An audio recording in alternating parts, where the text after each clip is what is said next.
प्रियंका दीदी जिंदाबाद, प्रियंका दीदी जिंदाबाद, प्रियंका दीदी जिंदाबाद। जोर से बोलिए एक बार, प्रियंका दीदी जिंदाबाद, प्रियंका दीदी जिंदाबाद। बहनों और भाइयों, कैसे हो? एक घंटा देर हो गया, इसलिए मैं आपको बहुत आपसे मैं क्षमा मांगती हूं। आपको इंतजार कराया और मैं आपको धन्यवाद देती हूं कि आपने मेरा इंतजार किया। श्री मनोज राम जी, श्री पप्पू यादव जी, श्री ओम प्रकाश नारायण जी, श्री रविंदर यादव जी, श्री अशोक सिंह जी, श्रीमती सरिता पासवान जी और मंच पर आसीन सभी नेतागण, महागठबंधन के, कांग्रेस पार्टी के, और आप सब जो यहाँ छतों पे खड़े हैं, जो मेरे सामने खड़े हैं, वहाँ पे जो दीवार पे बैठे हैं, आप सबका इस सभा में बहुत बहुत स्वागत। देखिए, ये देवी उग्रतारा, माँ रक्तकाली, माँ कात्यायनी और माता सीता की धरती है। इस धरती को मेरा प्रणाम। ये आध्यात्मिक धरती है। राजा जनक जी की, आदि शंकराचार्य जी की, मंडन मिश्रा और भारती मिश्रा जी की। इस धरती का इतिहास एक ऐसा इतिहास है जिस पर आप सबको गर्व होना चाहिए। आपको सबसे पहले ये समझना चाहिए कि बिहार प्रदेश का और बिहार के वासियों का इस देश के निर्माण में क्या महत्व है। आपने ही इस देश को महात्मा गांधी का संघर्ष दिया। यहीं से उन्होंने अपना स्वतंत्रता संग्राम शुरू किया, जिसकी वजह से आज हम सब यहाँ खड़े हैं। आज आपके भविष्य सामने हैं।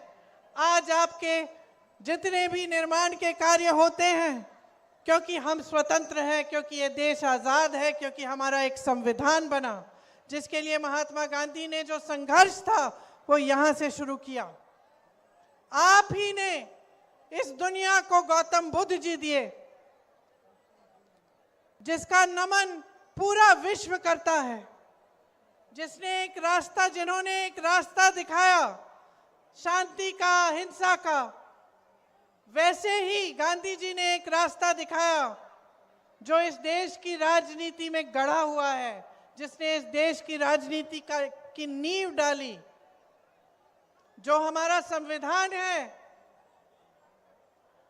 वो इसलिए पैदा हुआ, इसलिए बनाया गया ताकि इस देश का एक एक नागरिक समानता की दृष्टि से देखा जाए, ताकि चाहे प्रधानमंत्री हो, चाहे बड़ा अधिकारी हो, चाहे गांव में एक महिला हो, चाहे किसी भी जाति का हो, किसी भी धर्म का हो, उसे एक वोट मिलता और उसे एक वोट से इस देश की सरकारें बनती हैं और बिगड़ती हैं।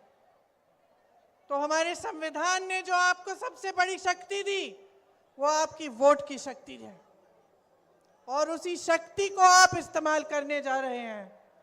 तो सबसे पहले तो इस देश में अपनी जगह को पहचानो, अपनी धरती को पहचानो और अपने आप में आत्मविश्वास रखो, गर्व रखो कि आप बिहार के वासी हो, बिहार के नागरिक हो।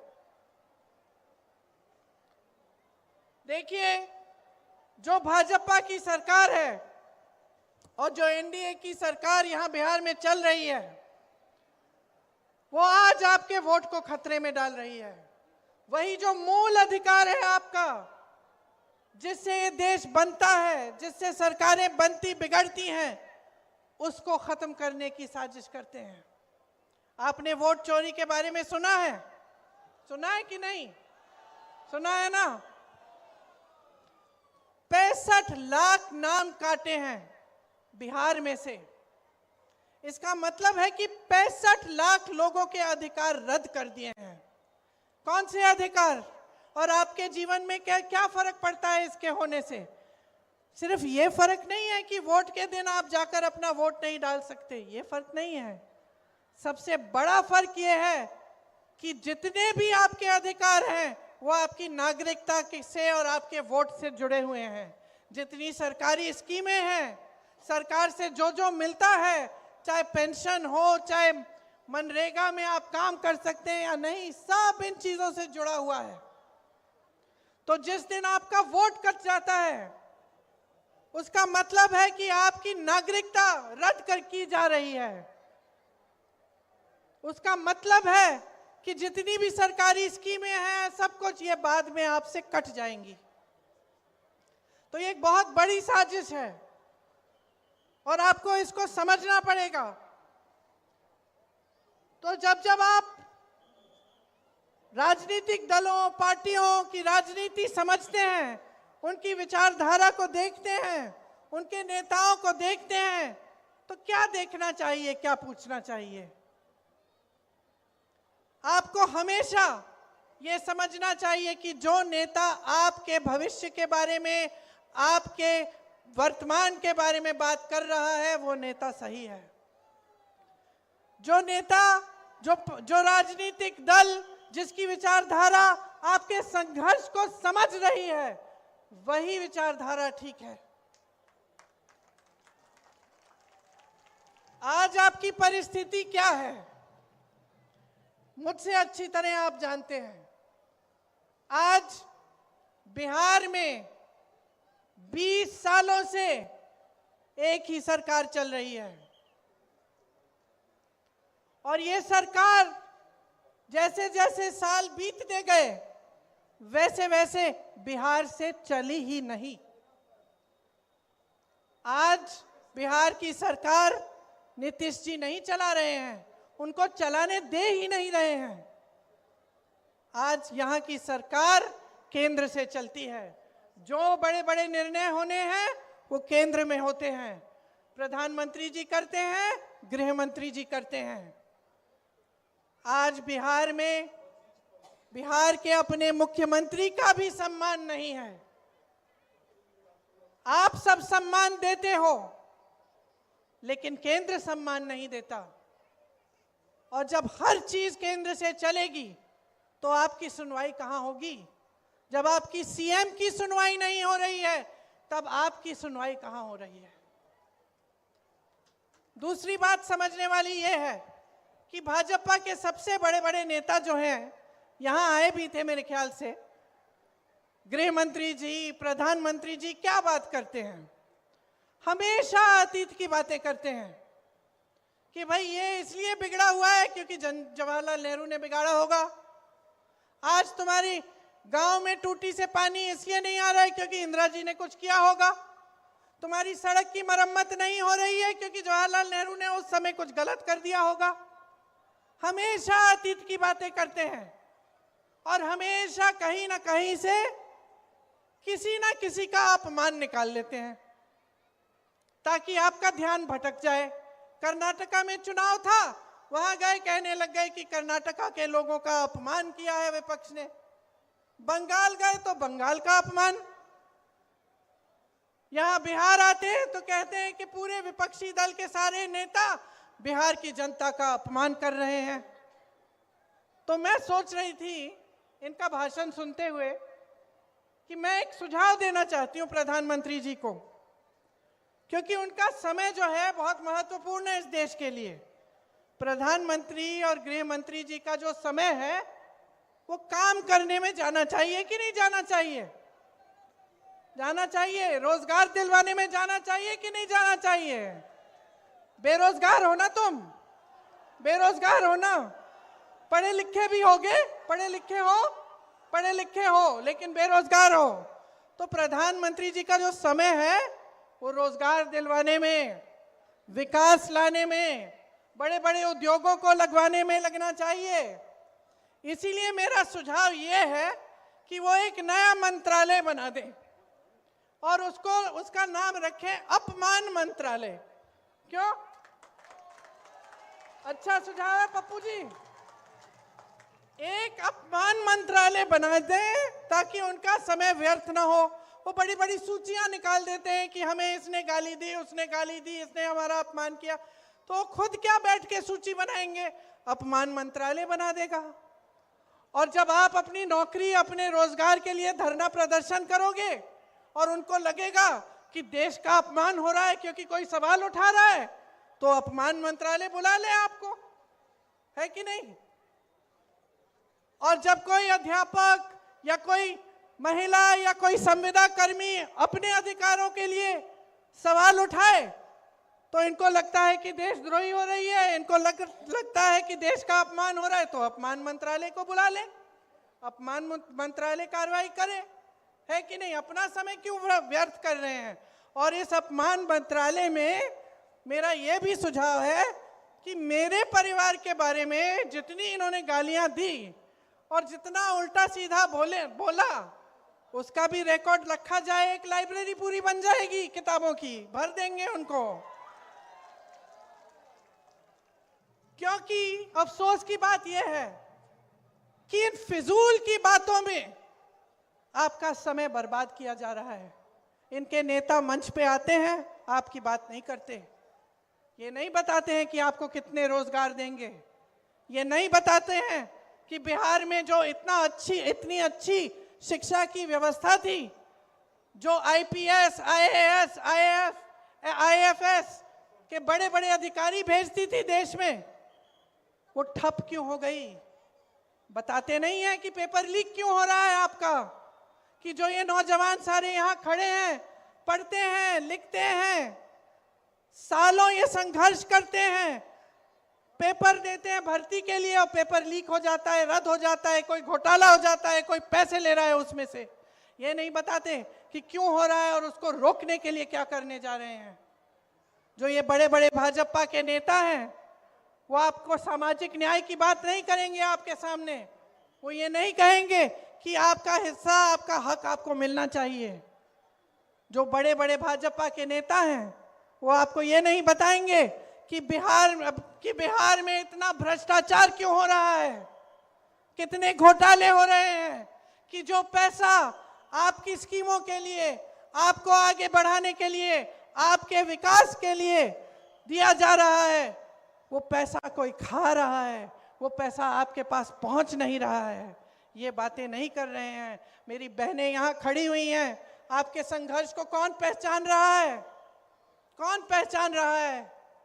खेती में काम करती हो, घर के बाहर अगर जाती हो काम करने के लिए, घर आके भी काम करती हो, सोती नहीं हो जब तक बच्चों ने खाना खा लिया है, जब तक परिवार के सब सदस्यों ने कुछ खा लिया है, कभी कभी खाली पेट सो जाती हो, सुबह सबसे पहले उठती हो, इस समाज का पूरा बोझ तुम उठाती हो।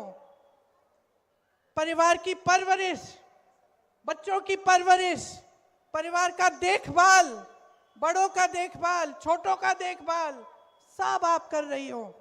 कोई पूछने वाला है? किसी ने आपको कुछ दिया? अब चुनाव आ रहा है तो 10,000 रुपए दिए जा रहे हैं। ये 10,000 रुपए जो आज दिए जा रहे हैं 20 सालों के लिए कहां थे? आपको 20 साल क्यों इंतजार करना पड़ा इसके लिए? आपका मजाक क्यों उड़ाया जा रहा है?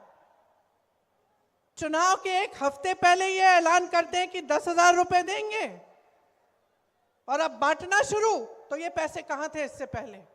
क्या इससे पहले महिला संघर्ष नहीं कर रही थी? क्या इससे पहले महिला भूखी नहीं सो रही थी? क्या इससे पहले महिलाओं पे अपराध नहीं हो रहा था? 20 सालों से आप सरकार में हैं, आज सूझा है आपको ये? इसका मतलब क्या है बहनों? समझ लो अच्छी तरह। आपकी कोई सहेली है जिसका पति पीता है? रोज घर आके मारता होगा,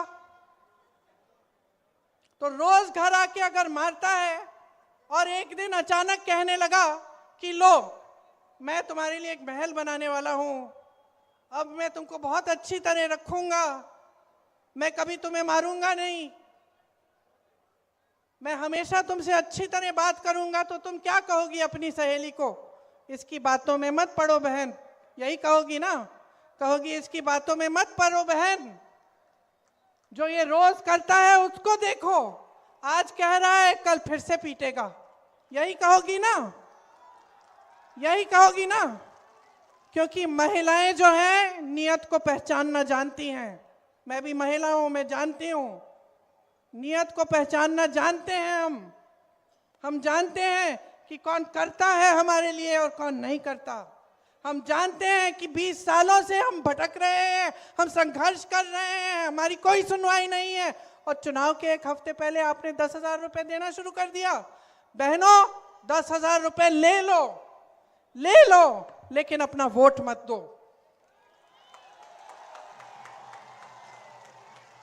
ये वोट जो है ना, ये आपका अधिकार है, आपकी शक्ति है, ये आपकी शक्ति है, इसको पहचानो। आधी आबादी हो आप, आधी आबादी हो।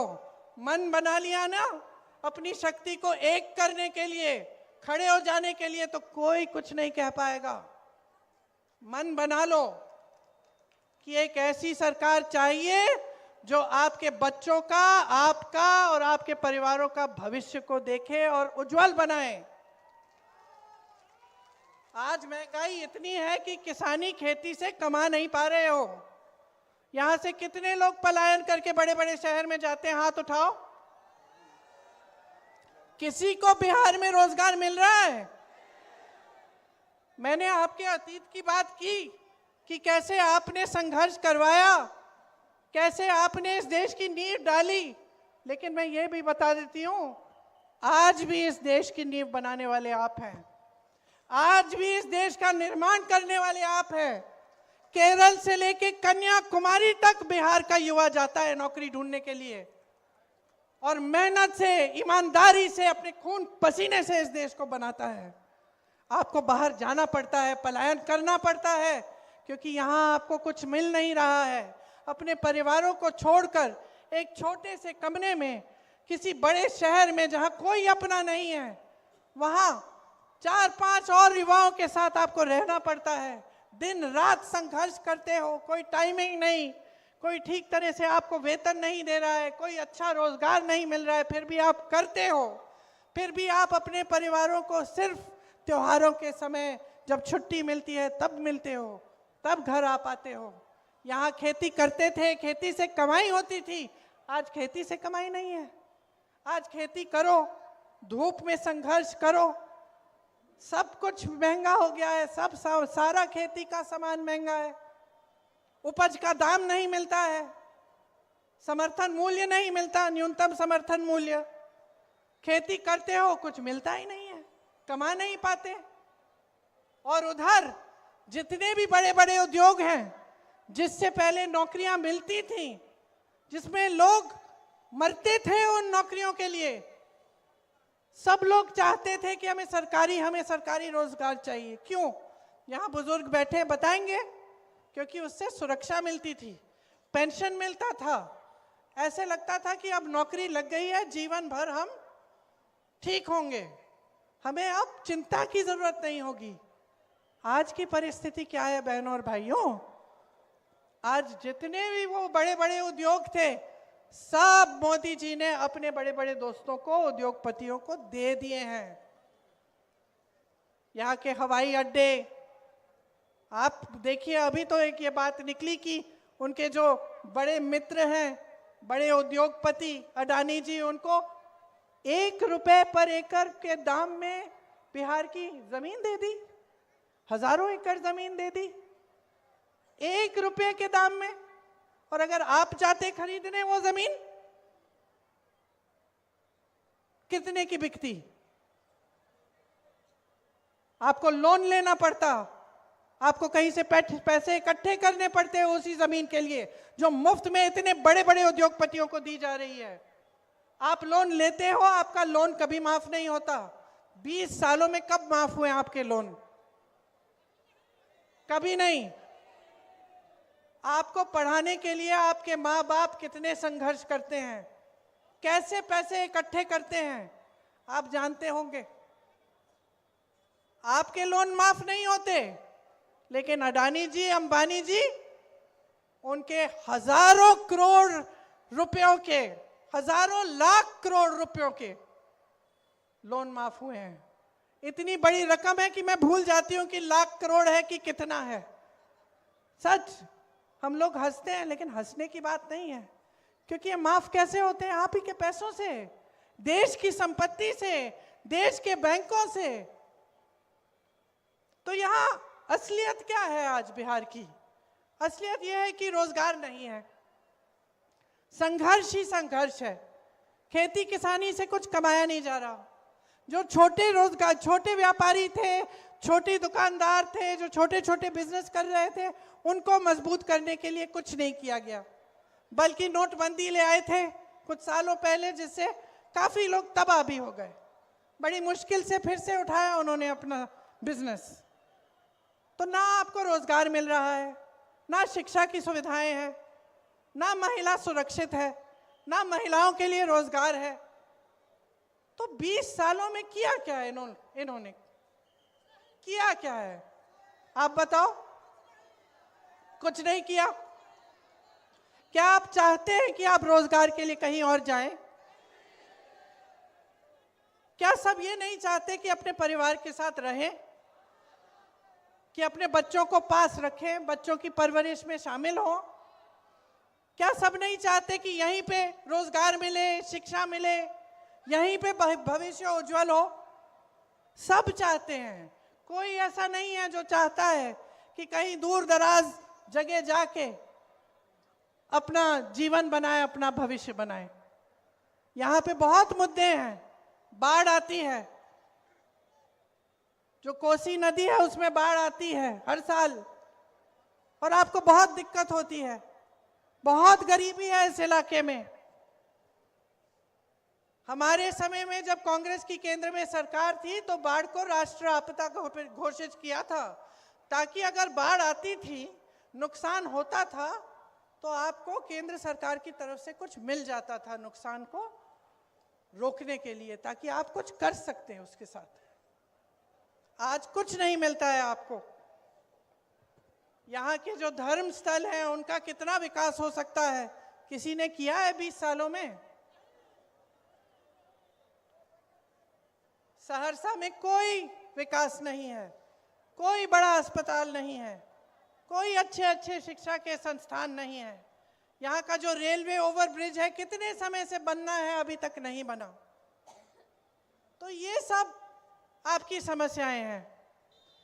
और अगर जब तक आप एक एक नेता को इन समस्याओं के लिए जिम्मेदार नहीं बनाएंगे, जब तक आप अपनी आवाज उठाएंगे नहीं, जब तक आप अपनी शक्ति को पहचानेंगे नहीं, जब तक आप हर नेता को ये नहीं कहोगे कि तुम यहां आकर मुझे वादे करोगे, अगर पूरा नहीं हुआ तो तुमको निकाल देंगे, खदेड़ देंगे, तब तक कुछ नहीं बदलने वाला।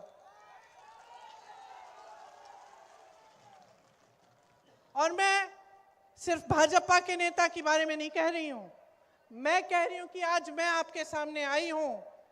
अगर मैं कुछ वादे करके गई और वो वादे पूरे नहीं हुए, तो मुझे भी आप कह देना कि अगली बार मत आओ। यहां प्रधानमंत्री जी, अमित शाह जी आते हैं, बोलते हैं मैं कितना दूं बिहार को, कितना पे बताओ, 50 करोड़ दूं, 75 करोड़ दूं। पूछिए 20 सालों में क्यों नहीं दिया? पूछिए उनसे, कहिए उनको कि यहां हमारा गुजारा नहीं हो पा रहा है, हम दुकान जाते हैं कुछ खरीद नहीं पा रहे हैं त्योहार के लिए। त्योहार आता है जी घबराता है कि दिवाली आ रही है, छठ का त्योहार है, मेहमान आएंगे, खाना कैसे खिलाएंगे, बच्चा बीमार होगा, दवाई कैसे दिलवाएंगे, घबराहट होती है। समझाओ इनको, क्योंकि अंधे हो गए हैं, देख नहीं रहे हैं ये लोग, समझ नहीं पा रहे हैं कि किस दलदल में इन्होंने डाल दिया इस देश की जनता को। किस दलदल में खड़े हो आप कि सामने भविष्य नहीं दिख रहा है, रोजगार नहीं दिख रहा है, शिक्षा हो जाती है, नौजवान लड़का है, नौजवान लड़कियां हैं, इंतजार करती रहती हैं कि नियुक्तियां हो जाएंगी, हमने पेपर दिया है, हमने इम्तिहान दिया है नौकरी के लिए, मिल जाएगी मिल जाएगी। आपको मालूम है यूपी में एक लड़का मिला मुझे, और ऐसे हजारों लड़के होंगे, हजारों होंगे। उसने कहा दीदी मेरी शादी तक नहीं हुई। मैंने कहा क्या हुआ? कहता है मैं 28 साल का हो गया हूं, मैंने सारी पढ़ाई लिखाई की है, मैंने पेपर दिया, फिर से दिया, फिर से दिया, और मैं इंतजार करता रहता हूं कि मेरी नियुक्ति हो जाएगी, लिस्ट निकल आएगी, वो लिस्ट ही नहीं निकलती।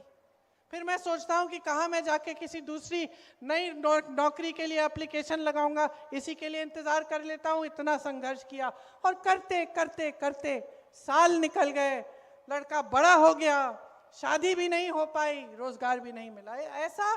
ऐसा सिर्फ एक जने के साथ नहीं है, तमाम नौजवानों की ये हालत है।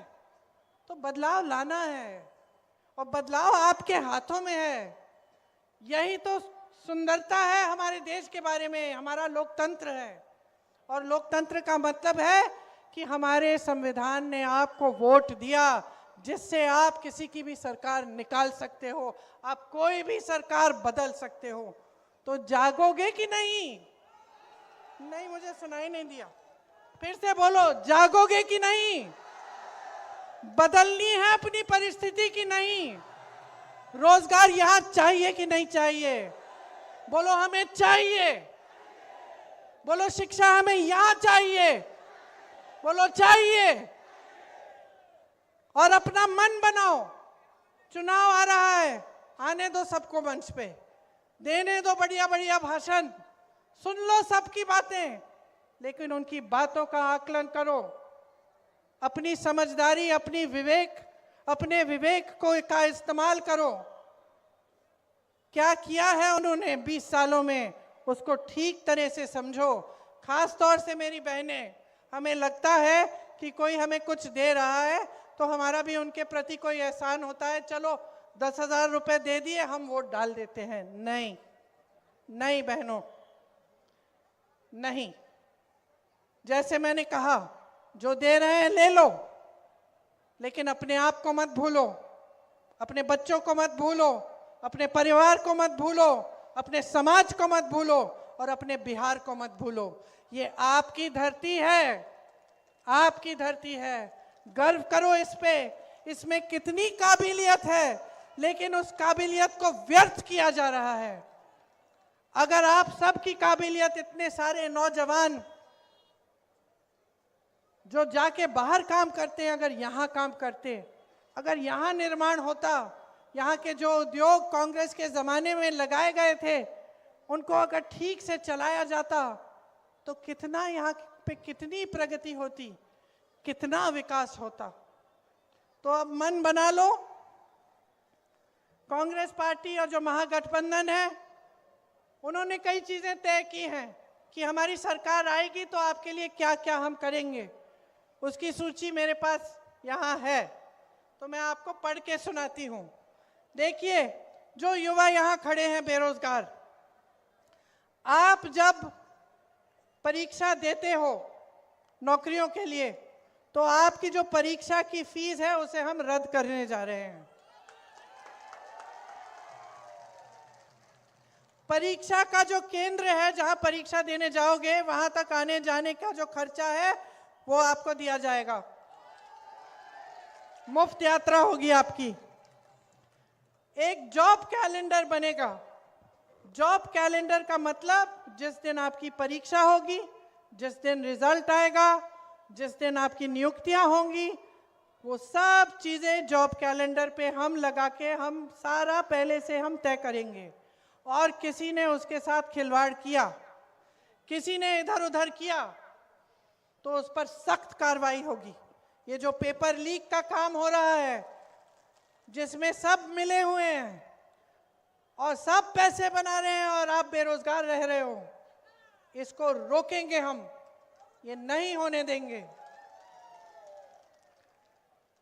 हर परिवार में जहां नौकरी नहीं है, उस परिवार में सरकारी नौकरी मिलेगी। प्रदेश में 2000 एकड़ की एजुकेशन सिटी और इंडस्ट्रियल क्लस्टर्स बनाए जाएंगे, आपकी शिक्षा के लिए और रोजगार के लिए।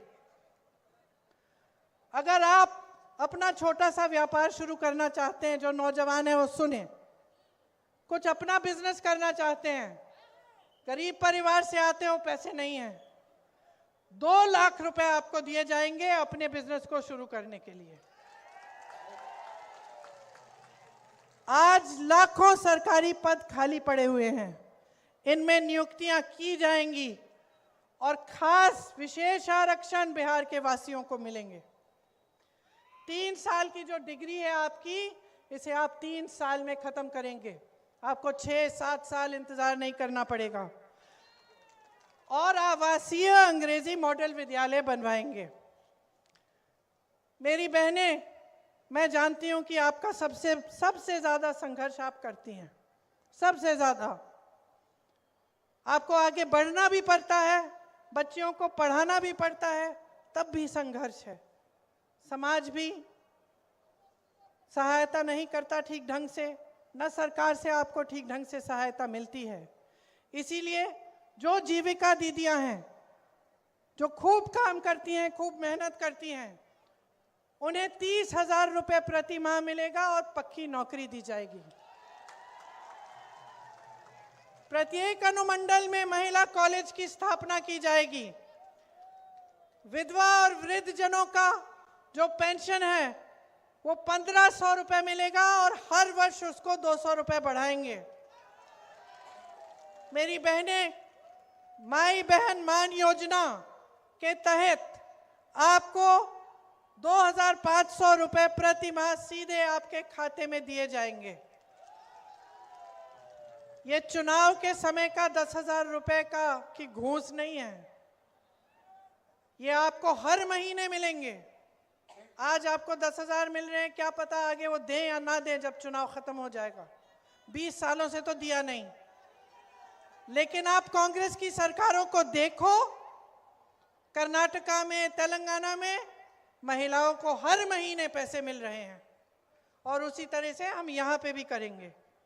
भूमिहीन परिवारों को मकान हेतु 3 से 5 डिसमिल जमीन दी जाएगी और वो जमीन परिवार की महिलाओं के नाम की जाएगी, तो आपके नाम जमीन दी जाएगी।